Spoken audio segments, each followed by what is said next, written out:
लोकसभा चुनाव के 5वें चरण के तहत आज कांग्रेस का गढ़ कहे जाने वाले रायबरेली में भी मतदान सकुशल संपन्न हो चुका है। 5 बजे तक 56.26% रायबरेली में मतदान हुआ है और ऐसे में अगर 6 बजे तक की आंकड़े की बात करें तो रायबरेली में करीब 58% मतदान हुआ है। ऐसे में इस बार रायबरेली की जनता किसे अपना प्रतिनिधि चुनेगी, इस पर बात करने के लिए इस वक्त हमारे साथ मौजूद हैं रायबरेली के तमाम वो सम्मानित पत्रकार जिन्होंने आज दिन भर इस चुनाव को कवर किया है। उनसे हम जानेंगे कि आज किस तरह का माहौल रहा है। आज आप लोग क्षेत्र में थे, क्या देखने को मिला है, किस तरह का माहौल दिखा? यहाँ के वोटर जो देखने में मिला है कि यहाँ का वोटर बिल्कुल साइलेंट है। यह कहना अतिशयोक्ति होगी कि कौन जीत रहा है, लेकिन जीत की लड़ाई जो है दोनों ही पार्टियों के प्रत्याशियों की कांटे की टक्कर है। क्योंकि 18 तारीख तक का चुनाव का जो स्थिति थे, आंकड़े बता रहे थे, तो वो पंजा आगे चल रहा था। लेकिन 18 को जब ये प्रियंका गांधी और ये कम बैक करते हुए लखनऊ और दिल्ली के लिए प्रस्थान कर गए, तो उसके बाद माहौल बदला, लोगों ने मोदी की तरफ ज्यादा अट्रैक्ट हुए और चुनाव जो भी वोटिंग हो रही है वो मोदी जी के नाम पर हो रही है। और भारतीय जनता पार्टी का प्रत्याशी जो भी वोट पाएगा वो योगी और मोदी के नाम के अच्छी वोट बैंक है। हाँ, तो जो भी वोट मिलेंगे वो योगी मोदी के नाम पर मिलेंगे। हमारे साथ कुछ अन्य लोग भी मौजूद हैं। क्या लगता है, आज आप दिन भर क्षेत्र में थे, किस तरह का माहौल देखने को मिला? देखिए, जनता बहुत जागरूक है और वो अपने हित को देखते हुए प्रत्याशी का इस बार चुनाव कर रही है। सरकार उसी की बनाएगी जो सरकार जनता के हित में काम किया है। मोदी जी ने जिस तरीके से गांव-गांव में जिस तरीके से विकास कराया, रोडों का जाल फैलाया, तो उससे मोदी जी के विकास से काफ़ी जो है जनता प्रभावित है। और जहां तक राहुल की बात है, तो रायबरेली गढ़ रहा है, ये कहा जाता था। तो जिस तरीके से पिछले बार चुनाव में दिनेश प्रताप सिंह बीजेपी के कैंडिडेट रहे हैं, उन्होंने एक सम्मानजनक, वो हार गए थे हालांकि, लेकिन सम्मानजनक हारे थे। तो कहा जा सकता है कि इस बार जो है वो बेहतर करेंगे, बिल्कुल बेहतर करेंगे। आपको क्या लगता है कि किस तरह का माहौल देखने को मिला वो आज पूरे चुनाव के दौरान? देखिए, सोनिया गांधी ने यहाँ पे सीट छोड़ दी, राहुल गांधी को यहाँ पे लड़वाने आए और अमेठी और रायबरेली कहीं ना कहीं गांधी परिवार का गढ़ रहा है और भावनात्मक रूप से यहाँ की जनता उनसे जुड़ी रही है।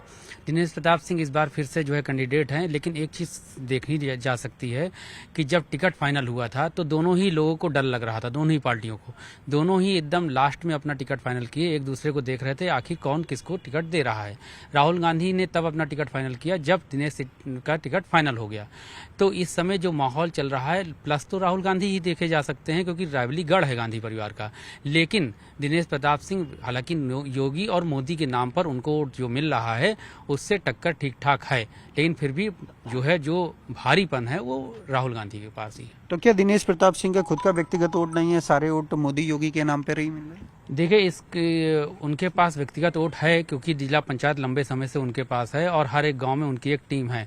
लेकिन हमने जैसा से कहा कि जो भावनात्मक लगाव गांधी परिवार से यहाँ की जनता का रहा है वो खत्म नहीं हो सकता है, वो कहीं ना कहीं दिखता है।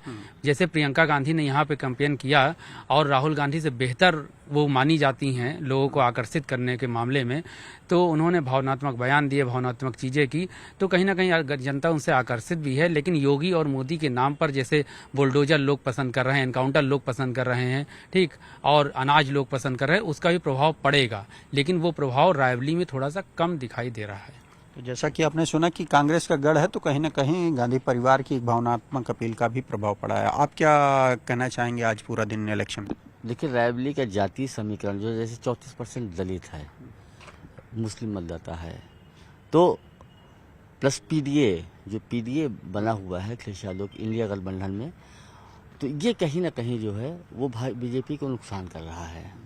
क्योंकि 34% यहाँ पर दलित है, जिसमें सोनकर है, पासी वोटर बहुत ज़्यादा है, तो ये बीजेपी को काफ़ी हद तक नुकसान कर रहा है। जैसा कि हम 5 विधानसभा खुद घूमे हैं, सर्वे करे हैं और दिनेश प्रताप सिंह ने हालांकि काम करवाए हैं, तो विकास के काफ़ी कार्य करवाए हैं, चाहे सड़कें हों चाहे पार्क हों।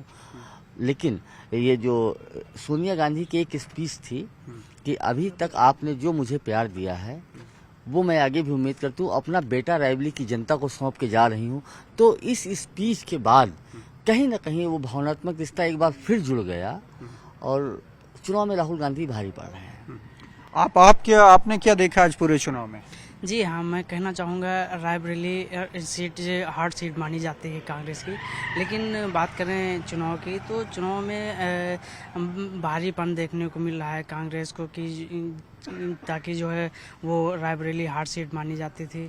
तो जैसा कि आपने सुना कि तमाम जो पत्रकार हैं उनका कहना है कि रायबरेली कांग्रेस का गढ़ है और यहाँ पर क्योंकि खुद सोनिया गांधी आज जब बीते दिनों पहुंची तो उन्होंने कहा कि हम अपने बेटे को आपको सौंप रहे हैं, इनकी जिम्मेदारी आपकी है, उसका भी एक बड़ा असर है।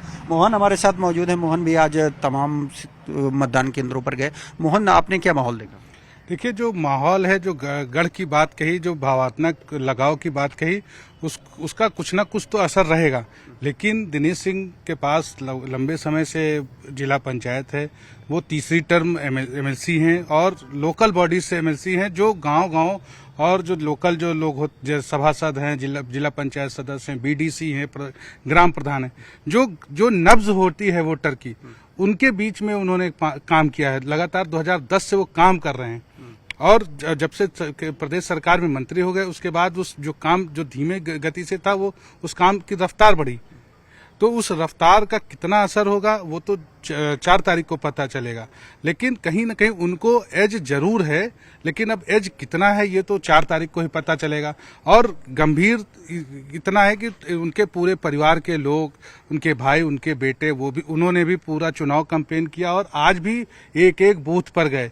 राहुल गांधी आज हमको लगता है पहली बार वोटिंग वाले दिन किसी लोकसभा क्षेत्र में रहे और भ्रमण किया, बूथों को देखा। अभी तक हमारी जानकारी में ऐसा नहीं है कि नेहरू गांधी परिवार का कोई सदस्य वोटिंग वाले दिन जो है अपने लोकसभा क्षेत्र में रहा हो। तो जैसा आपने सुना कि पहली बार राहुल गांधी भी लोकसभा चुनाव के दिन मौके पर आए और वो मतदान केंद्रों का नहीं छोड़े। आपने क्या देखा, क्या समझा? ये गांधी परिवार का गढ़ है, यहाँ पे देखा जाता है। लेकिन यहाँ पे देखने वाली बात ये है कि गांधी परिवार में वो आए 5 साल बाद वो भी आए हुए हैं, लेकिन यहाँ की जनता जो देख रही वो गांधी परिवार को ही देख रही, जो देखने वाले है।